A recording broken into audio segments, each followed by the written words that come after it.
90 days PCOS reversing challengeல இன்னைக்கு டே 16 morning எழுந்திரிச்சதுமே ஜாஸ்ட்ரோட try amla drink தான் எடுத்திருந்தேன். இன்னைக்கு பிரேக்ஃபாஸ்ட்டுக்கு எக் போகா தான் பண்ணியிருந்தேன். அது ஒன்றும் இல்லை, ப்ரௌன் அவல் எடுத்துக்கோங்க, அது கூட கொஞ்சம் வாட்டர் மிக்ஸ் பண்ணி இந்த மாதிரி சோக் பண்ணி எடுத்துக்கோங்க.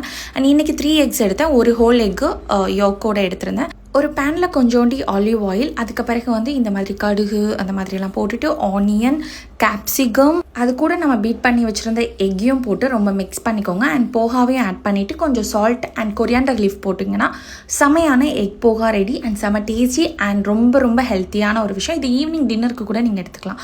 அண்ட் ஆஃப்டர்நூன் கொஞ்சோண்டி ரைஸ், பன்னீர், டூனா ஃபிஷ் குழம்பு அண்ட் கேபேஜ், பீன்ஸ், கேரட் பொரியல் தான் எடுத்திருந்தேன். எனக்கு செம்ம ஃபில்லிங்காக இருந்துச்சு. இப்போ நான் என்ன பிளான் பண்ணலான்னு இருக்கேன்னா 3 மீல்ஸில் 2 மீல்ஸ் கம்ப்ளீட் ப்ரோட்டீன் நல்லா ரிச்சாக இருக்கிற மாதிரியும் ஒரு மீல் ஃப்ரூட்டாக எடுக்கிற மாதிரி பிளான் பண்ணியிருக்கேன். ஈவினிங் ஸ்நாக்ஸுக்கு சீட்ஸு, நட்ஸு அண்ட் டேட்ஸ் எல்லாம் எடுத்துகிட்டு என்னோட ஃபர்ஸ்ட் டைம் ஸ்பியமண்டியும் குடிச்சிட்டு ஈவினிங் போல் ஃப்ரூட்ஸ்க்கு இன்றைக்கி ஆப்பிள் அண்ட் ஆரஞ்சு எடுத்துருந்தேன். அண்ட் என்னோட செகண்ட் டைம் ஆஃப் ஸ்பியமண்டியும் குடிச்சு முடிச்சுட்டு நைட் கேமமைல் டீயும் குடிச்சிட்டு என்னோட டே ரொம்ப ஹாப்பியாக முடிச்சிட்டேன். அண்ட் இது நம்மளோட ஜாஸ்ட்ரோ ஆர்கானிக் ப்ராடக்ட்ஸோட ரிவ்யூஸ் தான்.